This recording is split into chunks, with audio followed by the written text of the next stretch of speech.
안녕하세요. 말씀 묵상 이광재 목사입니다. 하나님께서 회복의 메시지를 계속 이어가고 계십니다. 예레미야를 통해서 그 회복의 때에 이스라엘 백성들이 그 어떤 모습으로 회복될지에 대해서 구체적으로 그림을 그리듯이 다양한 모습을 통해서 보여주고 계십니다. 특별히 그 회복의 때에 돌아오는 그들의 백성들, 어떻게 보면 1세대 또 2세대 이러한 하나님의 백성들이 착각하지 말아야 될 아주 중요한 부분도 경고하고 계십니다. 가르쳐주고 계시는 것이죠. 오늘 말씀을 통해서 하나님께서 말씀하시고자 하는 뜻은 무엇인지를 또 저희들이 귀를 기울이면서 또 그 뜻 가운데 분별력을 날카롭게 만들어가는 그러한 시간들이 되기를 간절히 소망합니다. 제가 기도하고 시작하겠습니다. 하나님 아버지, 오늘도 저희들이 꼭 필요한 말씀이 있어서 오늘도 가르쳐 주시기 원하셔서 저희들을 말씀 앞으로 부르신 줄 믿습니다. 하나님 말씀하여 주시고 성령님 조명하여 주셔서 하나님의 뜻이 무엇인지를 말씀 안에서 밝히 찾아갈 수 있도록 인도하여 주시옵소서. 감사드리며 예수님의 이름으로 기도드립니다. 아멘. 제가 예레미야 31장 23절에서 30절 말씀을 먼저 봉독해 드리도록 하겠습니다. 만군의 여호와 이스라엘의 하나님께서 이와 같이 말씀하시니라. 내가 그 사로잡힌 자를 돌아오게 할 때에 그들이 유다 땅과 그 성읍들에서 다시 이 말을 쓰리니 곧 의로운 처소요 거룩한 산이요 여호와께서 내게 복 주시기를 원하노라 할 것이며 유다와 그 모든 성읍의 농부와 양떼를 인도하는 자가 거기에 함께 살리니 이는 내가 그 피곤한 심령을 상쾌하게 하며 모든 연약한 심령을 만족하게 하였음이라 하시기로 내가 깨어보니 내 잠이 달았더라. 여호와의 말씀이니라. 보라, 내가 사람의 씨와 짐승의 씨를 이스라엘 집과 유다 집에 뿌릴 날이 이르리니 깨어서 그들을 뿌리 뽑으며 무너뜨리며 전복하며 멸망시키며 괴롭게 하던 것과 같이 내가 깨어서 그들을 세우며 심으리라. 여호와의 말씀이니라. 그때 그들이 말하기를 다시는 아버지가 신포도를 먹었으므로 아들들의 이가 시다하지 아니하겠고 신포도를 먹는 자마다 그의 이가 신 것 같이 누구나 자기의 죄악으로 말미암아 죽으리라. 아멘. 오늘 하나님께서 참으로 풍족한 그들의 모습들을 이렇게 표현합니다. 23절입니다. 그들이 유다 땅과 그 성읍들에 다시 이 말을 쓰리니 곧 의로운 처소요 거룩한 산이요 여호와께서 내게 복 주시기를 원하노라. 이 말씀은 순례자들이 절기 때마다 예루살렘 성전에 올 때마다 그 거룩한 시온산을 바라보면서 예루살렘 성을 바라보면서 불렀던 이 찬양의 메시지인 것이죠. 이러한 것들을 통해서 다시 한번 이스라엘 백성들 가운데 예배가 활발하게 다시 세워질 것이다. 제사장 나로서 하나님의 백성으로서 하나님께 경배드리는 그 모습이 활발하게 다시 세워질 것이라는 것을 상상하도록 그림을 그리도록 표현하고 계십니다. 또한 24절 보십시오. 유다와 그 모든 성읍의 농부와 양떼를 인도하는 자가 거기 함께 살리니 부족함 없는 그 유다의 땅에 다시 풍족한 그 땅에 농부들도 또 양떼를 인도하는 목자들도 다 와서 함께 살게 된다라는 것이죠. 왜냐면요, 이는 내가 그 피곤한 심령을 상쾌하게 하며 모든 연약한 심령을 만족하게 하였습니다. 그 땅에 와서 쉬고 먹고 마시는 자들에게 하나님께서 영육간의 강건함으로 회복시켜 주시겠다라고 말씀하시는 것이죠. 또한 27절에 보니까요, 여호와의 말씀이니라. 보라, 내가 사람의 씨와 짐승의 씨를 이스라엘 집과 유다 집에 뿌릴 날이 이르리니 이제 그 땅에 하나님의 풍족함을 위해서 하나님의 언약을 다시 세우는 모습을 사람의 씨와 짐승의 씨를 뿌리는 모습으로 상징적으로 말씀하고 계십니다. 다시 그곳에 하나님의 백성들을 새롭게 세워가겠다라고 풍족하게 세워가겠다라고 말씀하시는 것이죠. 그러시면서 28절에 그들을 뿌리 뽑아서 멸망시킨 것도 하나님이시지만 이제 하나님이 그곳에 하나님의 주권적인 역사로서 다시 하나님의 백성들을 내가 깨어서 그들을 세우고 심겠다라고 말씀하십니다. 그래서 29절에 보면요, 그때 그들이 말하기를 다시는 아버지가 신포도를 먹었으므로 아들들의 이가 시다하지 아니하겠고 하나님의 공의 가운데 이제는 각자가 지은 죄값으로 심판하시는 새 언약을 완성해 가실 것이다 라고 말씀하시는 것이죠.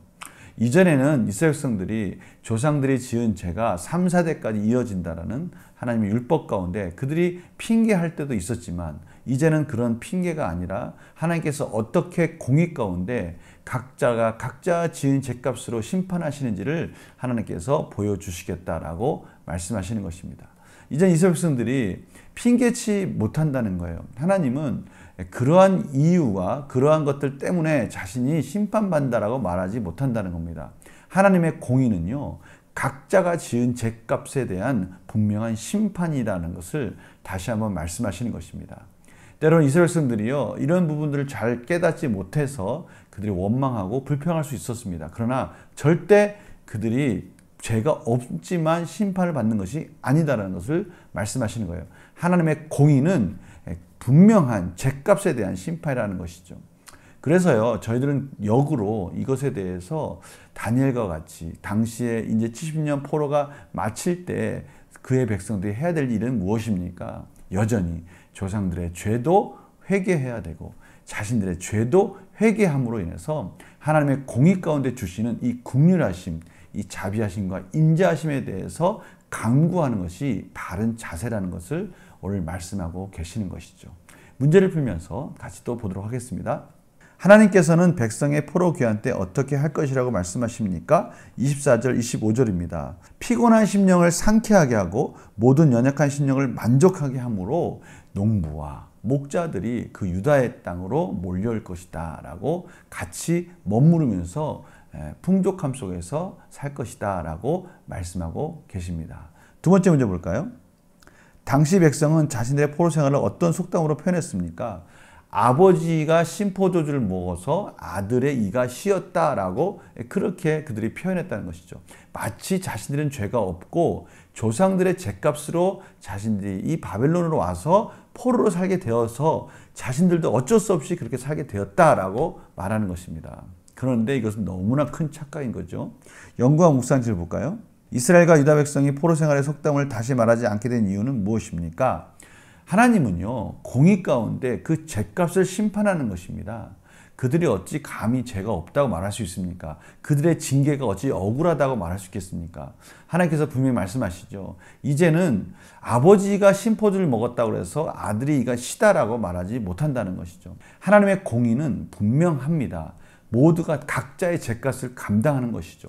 그럼에도 불구하고 하나님께서는 그들을 구원하셔서 새 언약을 완성하시고 이제는 그들의 율법과 그들의 순종에 따른 죄값이 아니라 하나님께서 그들의 마음에 하나님께서 주권적으로 새 언약을 이루어 가시는 놀라운 은혜를 베푸실 것이라는 것을 말씀하고 계시는 겁니다. 그들의 죄가 없음에도 불구하고 그들이 억울하게 종살이 하는 것은 아니다라는 것을 분명히 말씀하고 있는 겁니다. 저희들이 착각하면 안 됩니다. 어떻게 누가 하나님 앞에 죄 없다 할 수 있겠습니까? 하나님은 분명한 공의 가운데 심판하심에 마땅함에도 그들의 자녀들에게 은혜를 베풀고 계시다는 것을 저희들은 잊지 말아야 될 것입니다. 그래서 느낀 점 보면요. 하나님께서 말씀하시는 그날에 진정한 회복이 일어나는 것을 보면 무엇을 느낍니까? 하나님이 말씀하시는 그날에 이 말씀 속에는 하나님의 주권적인 역사가 아니면 절대 회복의 역사가 일어나지 않는다는 것입니다. 저는 오늘 이스라엘 백성들을 보면서 이런 생각이 들어요. 마치 저의 모습을 보는 것 같아요. 모든 것을 주신 분은 하나님이시지 않습니까? 그런데 좀 뭔가 여유가 있고 우리가 뭔가 움켜질 것이 있으면 그것이 마치 내 것인 양 움켜쥐고 또 그것을 빼앗겼을 때는 또 하나님을 원망하고 누구를 탓하고 또 환경과 여러 가지 것들에 대해서 불평할 때가 있지 않습니까? 그러나 오늘 하나님께서 분명히 말씀하십니다. 모든 것을 허락하신 분도 하나님이시고요. 모든 것을 빼앗아 가신 분도 하나님이신데요. 우리 욥과 같이 우리가 무엇을 주장할 수 있겠습니까? 모든 것이 다 하나님의 은혜라는 것이죠. 결단과 적용 보겠습니다. 내가 힘든 시기를 보낼 때 다른 사람을 탓하며 불평한 적은 언제입니까? 우리 돌아볼 때 혹시 너무 힘들고 어려워서 그 화살을 다른 사람에게 돌린 적이 있냐 이것이죠. 제가 예전에 말씀 묵상반 할 때 이런 말씀 드린 거 기억나십니까? 이 느낀 점, 결단과 적용할 때 가장 실수하거나 너무나 중요한 부분이 있는데 그 부분이 뭐냐면 이 결단과 적용과 이 느낀 점은 우리 자신에게 적용해야 된다는 것이죠. 누가 들었으면 좋겠다. 누가 이런 부분을 적용해야 돼. 이것이 아니라 이 말씀 묵상은 하나님과 우리 자신과의 시간 아닙니까? 하나님과 나와의 시간이죠. 그래서 이 모든 느낀 점과 적용도 나에게 적용하는 것이 맞는 것이죠. 누구가 들어야 될 말씀을 왜 우리가 묵상을 하게 됩니까? 그건 아니죠. 하나님이 우리에게 주시고자 하는 말씀을, 저희들에게 주시고자 하는 말씀을 우리가 개인적으로 바로 말씀 묵상하는 이 시간에 저희들이 다시 한번 깨닫도록 성령님이 조명하여 주시는 것입니다. 은혜의 자리에 가 있다고 나는 준비되어 있지 않으니까 덩달아 은혜 받는 거 아닌 것이죠. 우리가 또 누구 때문에 내가 이렇게 죄를 짓고 고난을 받았다라고 핑계대는 것도 아닌 것이죠. 오늘 하나님께서 분명히 말씀하십니다. 하나님과 우리 자신과의 문제라는 것이죠. 하나님과 우리 자신과의 은혜가 충만한 관계에 있다면 어떤 어려움들도 감사 제목이 될 수 있어요. 그러나 하나님과의 우리의 관계가 소원해져서 말씀 가운데 세워져 있지 않다면 사소한 문제도 저들에게 시험거리가 되고요. 상처가 될 수 있다라고 말씀하시는 것이죠. 오늘 이 말씀 꼭 기억하시면서 우리가 하나님 앞에 정말 한 걸음 한 걸음 나아가기 위해서 하나님과 우리와의 관계가 정말 중요하다는 것을 꼭 명심하는 그러한 시간 됐으면 좋겠습니다. 바로 오늘 그 메시지를 하나님께서 저희들에게 주시는 것이죠.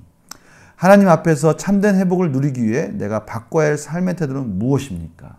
그렇습니다. 이제는 시선을 누구가 아니라 또 누구 때문이 아니라 오직 하나님과 나와의 관계로 맞추는 그런 시간이 되기를 간절히 축원합니다. 그러니까요, 공동체를 바라볼 때도 하나님과 나와의 문제에서 바라봐야 되는 것이고요. 이 나라와 또 우리 세계 열방 가운데 모든 그 관점도 하나님과 우리 자신과의 관점에서 그 시야를 넓혀야 된다는 것을 우리가 오늘 말씀을 통해서 깨닫게 됩니다. 우리가 그렇게 기도할 때 하나님은 저희들을 통해서 축복이 흘러가도록 인도해 주시는 것입니다. 제가 기도하고 마치도록 하겠습니다. 하나님, 오늘 하나님께서 이스라엘 백성들을 하나님의 주권적인 은혜로 구원하고 새롭게 회복하는 것을 저희들이 확인하였습니다. 그럼에도 불구하고 각자의 삶 속에서 하나님께서 공의롭게 심판하신다는 것도 저희들이 확인했습니다. 하나님, 저희들이 오늘 이 말씀을 통해서 하나님과의 풍성한 은혜의 관계를 더욱더 열심히 애쓰며 말씀 안에서 회복해가게 하여 주시옵시고 그 은혜가 풍성할 때 저희들을 통해서 일하시기 원하시는 하나님의 음성을 듣게 하여 주시옵소서. 이 말씀이 저희들의 삶 속에서 능력으로 열매로 이어지도록 인도하여 주시옵소서. 감사드리며 예수님의 이름으로 기도드립니다. 아멘. 오늘 말씀 가운데서요, 하나님이 우리 각자에게 집중하고 계시다고 말씀하고 계십니다. 우리가 하나님 은혜 가운데 하나님이 우리에게 주시는 그 은혜 가운데 붙들릴 때 우리는 어떠한 두려움 가운데서도 승리할 수 있다고 말씀하고 계십니다. 오늘도 우리에게 주시는 이 은혜의 메시지를 가지고 우리가 오늘도 승리하는 그런 복된 삶이 되기를 간절히 축원합니다. 내일 또 뵙겠습니다. 안녕히 계세요.